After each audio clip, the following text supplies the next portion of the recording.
What's up, everyone? I'm Matt with Ozark Overland Adventures, and today is a garage day. We have a big trip to Moab coming up in just 2 weeks from today. And I've got some things that I want to do to the Gladiator before that trip. When you get a new rig, things like your lift and tires and racks and tents and rock rails, bumpers, winches, all that stuff is super exciting because you can see it and it changes the look and appearance of your rig, and that's the cool stuff.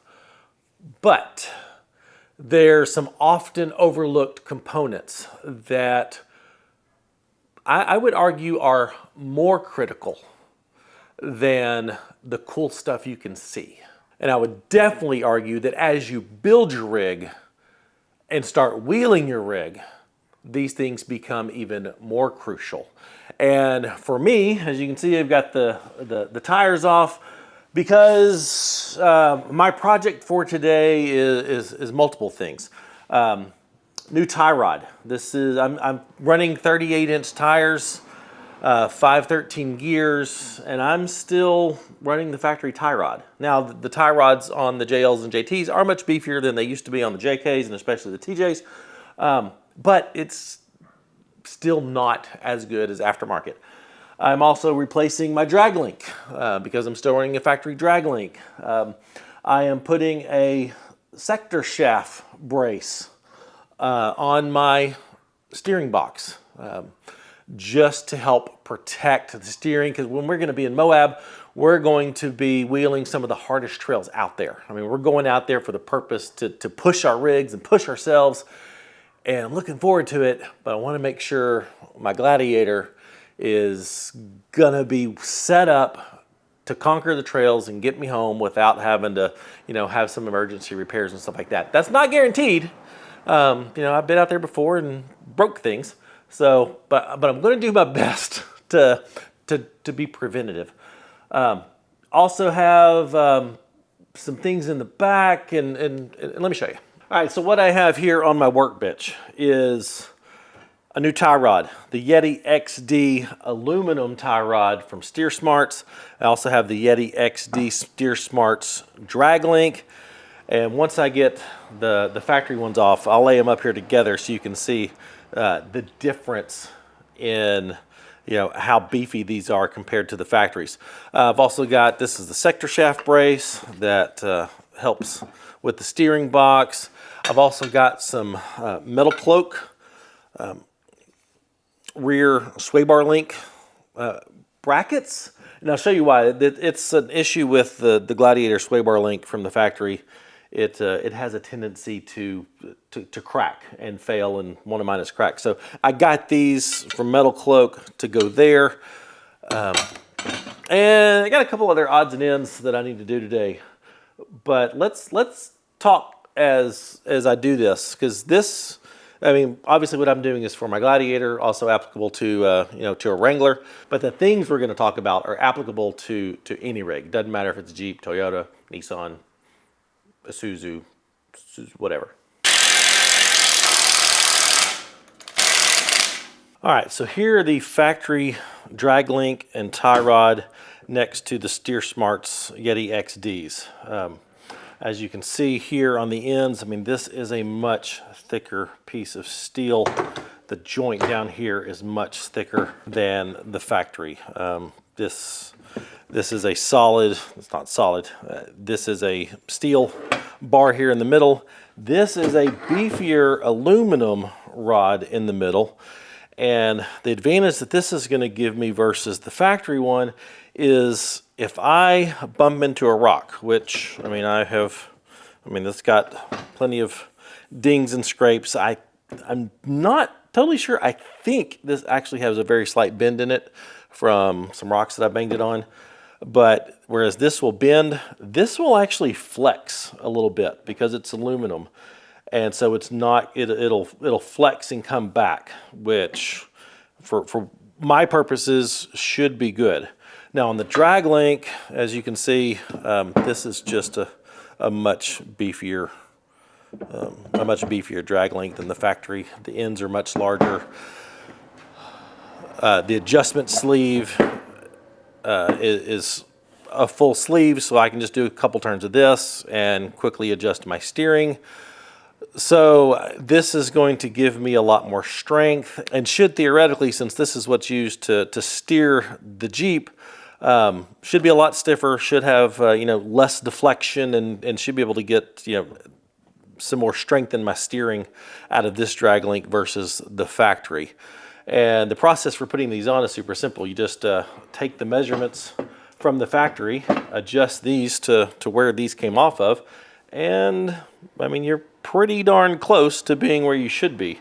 After this is done, I will take it and have the toe properly measured and adjusted, just because I don't have the equipment to do that myself, although it's really easy to do. This should be really simple. All right, I have got the sector shaft brace installed. That was a booger just because there's so much Loctite on the drag link nut there. That's kind of a pain, but I got it. Sector shaft brace is installed. That should really firm up and strengthen the steering box. The drag link is installed. I just need to grease this end here. And now it's time for the tie rod. Got that one in place. I mean, this really is quite simple. You can do this sort of stuff in your garage because it just takes, just a socket set and some wrenches, and that's really it. That's all you need. It's just that easy to do. And as long as you measure multiple times for this sort of thing, you kind of can't mess it up. So yeah, and then you take it to get an alignment, and then they make sure everything's done right, which is what I'll do probably tomorrow. But thinking through the whole strengthening the pieces that the most people overlook. I mean, here's the deal: no matter what vehicle you have, the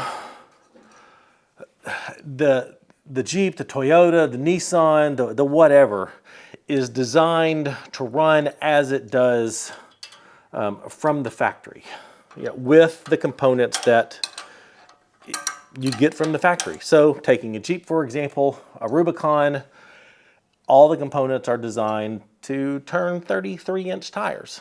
Now you can, on the Wranglers, you can get them with the Extreme Recon package to come with 35s.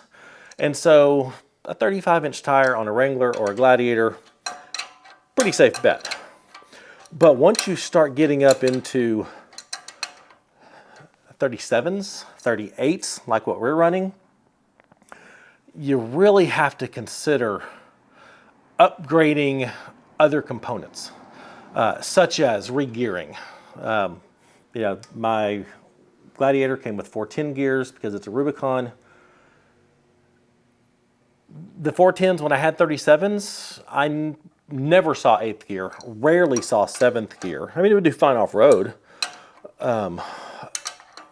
But, if I wanted to maximize the 8-speed transmission, get everything out of it that I'm, supposed to, a regear was absolutely necessary. So if you are going bigger tires on a Toyota, 33s, really consider regearing. 35s, absolutely regear. Otherwise, your engine's going to work harder, your transmission's going to work harder. It's not designed to spin that large of a tire. In this case, I'm running 38s, getting ready to run some hardcore trails. So I wanted to upgrade my steering components because the factory ones, a 35 will be fine. But once you start getting up there in the tire sizes, you need to upgrade those components. I need to do this to my wife's Wrangler as well because she's running the same tires I am. She doesn't have as many miles on them as I do. Her rig is not near as heavy as mine is. So, those certainly play a factor. That's another thing. If your rig is particularly heavy, that's something you need to take into account. So the steering components, the re-gear, things like skid plates. We've got the Asphere skid plates on ours to protect the engine. They come with transmission, transfer case, gas tank skids from the factory on the Wranglers and the Gladiators. And they work, but this gives us more protection. The engine is not protected at all from the factory, so if you come down on a rock on your oil pan, you could be screwed. And like I said, you need to consider that if you're wheeling a 4Runner or a Tacoma or a Nissan Frontier or a Mitsubishi Montero.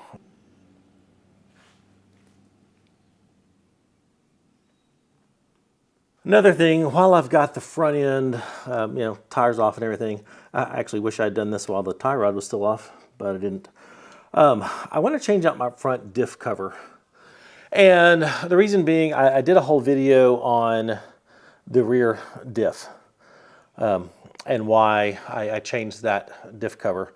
And I went with one from AFE that I really liked. It's got a little window on the side so you can just quickly get a check of your diff fluid. It's got a couple other features that I like, and decided to go ahead and replace the front as well. Here's that little window. And the reason I want to do this is, here, if you've watched the channel, we go through a lot of deep water. And I know from our cold water run, the video was called In Too Deep, but it's our annual cold water run. I know I got a little bit of water in my diff, and I think it came from my differential breather. I honestly haven't extended yet. I'm going to do a whole video on extending the breathers. But it's something I very much need to do. But I did check my fluid, and I know there is a little bit of water in there. So since I'm taking the cover off anyway, just to make sure I clean it out, I decided to go ahead and get this aftermarket cover from AFE. I love the fill hole here. It makes it a lot easier than this front-facing fill hole here. And I love the little window, so I can just do a quick check of my diff fluid there. So that's next. Super easy to do. Just undo all these bolts, drain it, and bolt this one up, refill it with oil. So that's next.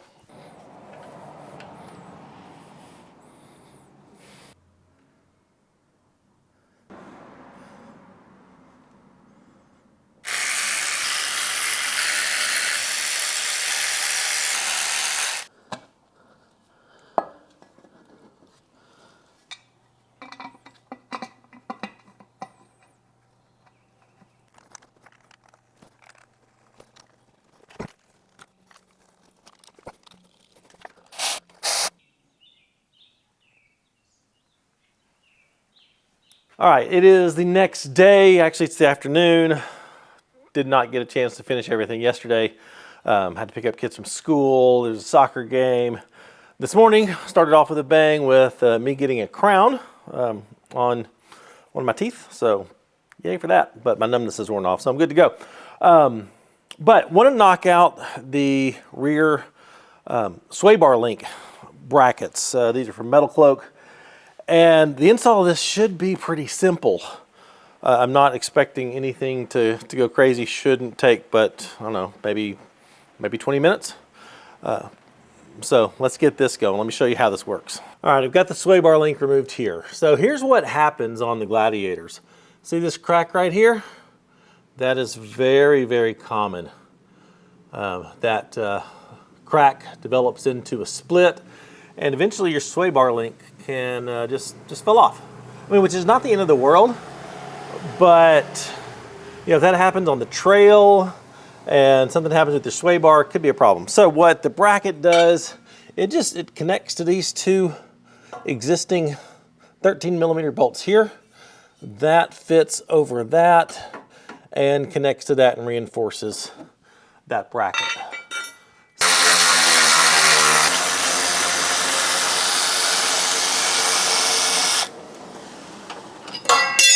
Just slips over that. Then you reconnect these.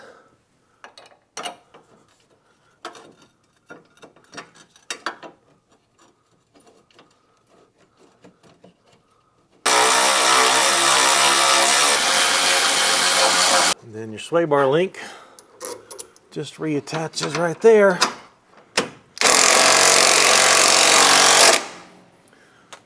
There. I mean, it's just that easy. So, and that's another mod maintenance, kind of goes both ways. That not sexy, not something that, you know, all your friends are going to notice. Wow, look, that looks awesome. Look what you did to your Jeep or your Toyota or whatever. But it's one of those things that needs to be done. I mean, for me on Gladiator, it needs to be done. But I mean, there's things like that on all vehicles, on all brands, that just little upgrades to keep things from failing on the trail that are necessary, often overlooked. But when they fail you, it's a bad day. As I'm going to do the other side, I do want to mention, yesterday I did take my Gladiator out for a test drive, drove it to the soccer game last night, and man, what a difference it made. Honestly, I didn't think it would make that big of a difference, but it tightened up the steering so much, it's just like crazy noticeable. You know, solid axle vehicle, they're known for having, you know, a little bit loose steering, but nah, not anymore. The steer smarts, all the things, the drag link, the tie rod, the sector shaft brace, it is tight and it feels amazing. So big win for that one. Now this side does not have a crack in it, so that's good. We can hopefully prevent that from happening. But as I'm putting this bracket on, you know, some other things that I've done to make sure my rig performs in tip-top shape, that it's built for the lift and larger tires and the type of trips and wheeling that I do. I mentioned the brakes. The brakes are a big deal.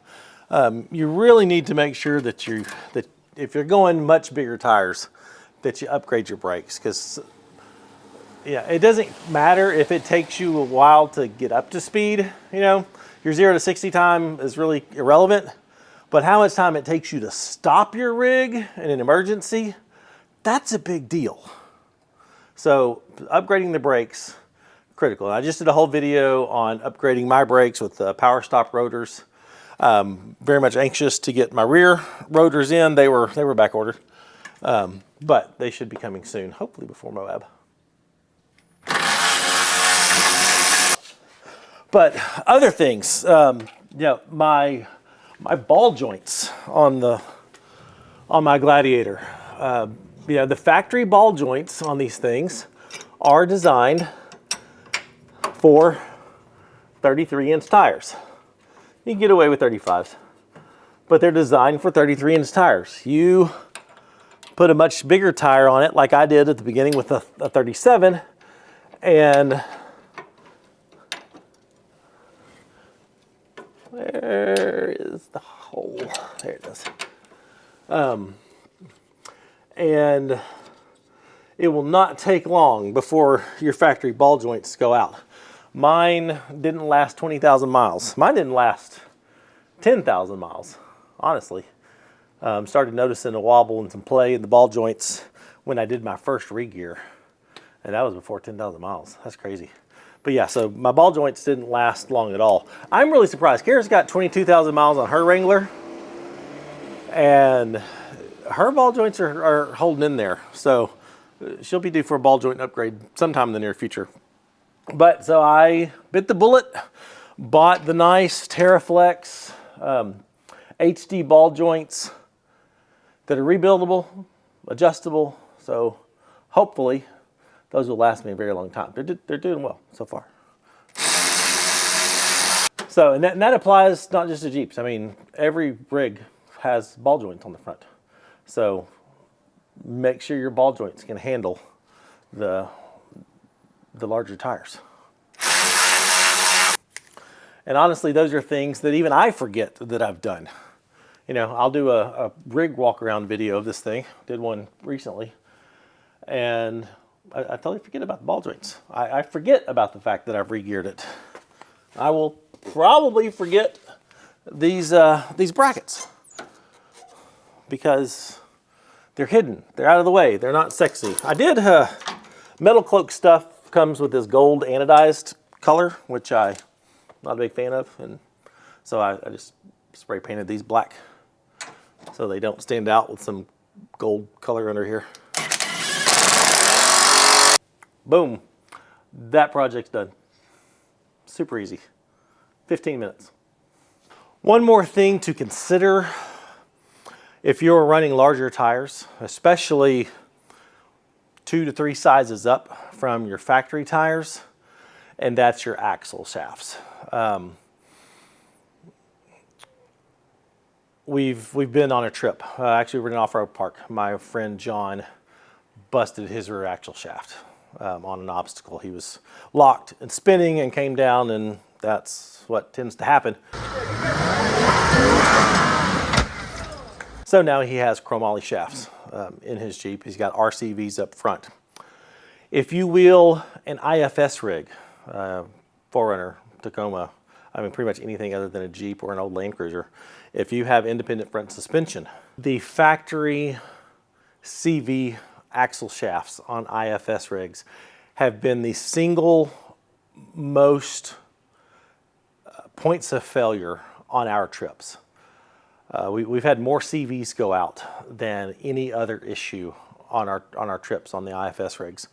So if you are wheeling an IFS rig, give serious consideration to upgraded axle shafts, upgraded CV axles, because those tend, if you are turning and you're fully locked and apply gas, it's real easy to break those things.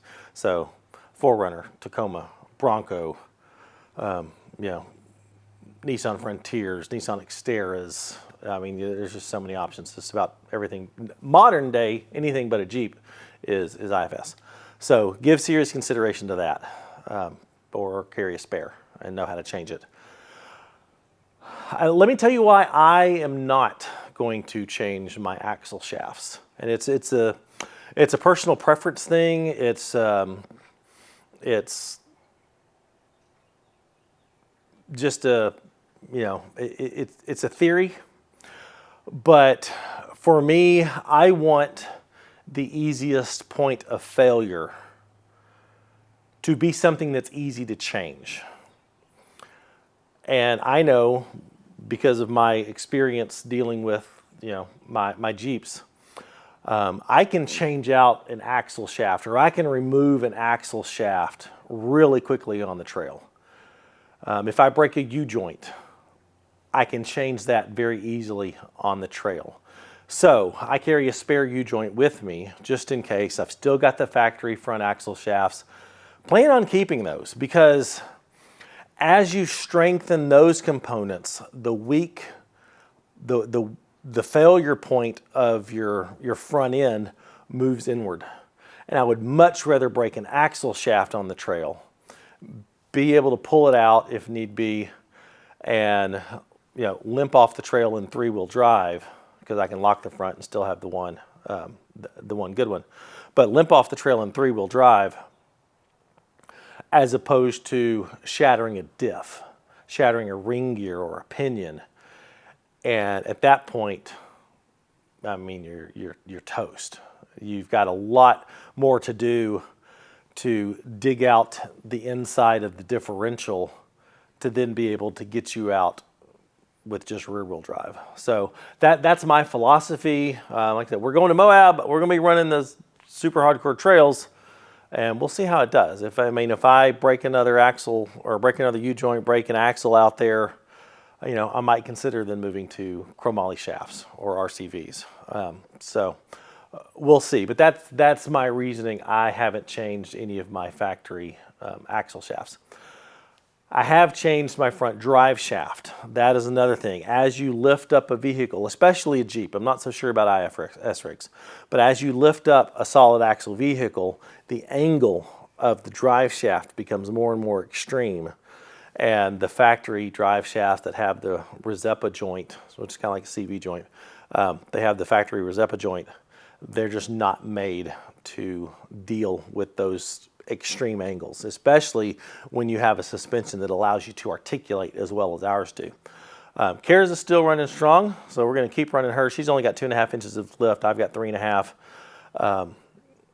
So she should be in the okay spot. As soon as that Rosetta joint starts making any clicking noises and signs of failure, we will rip out the factory shaft and put in an aftermarket drive shaft for the front.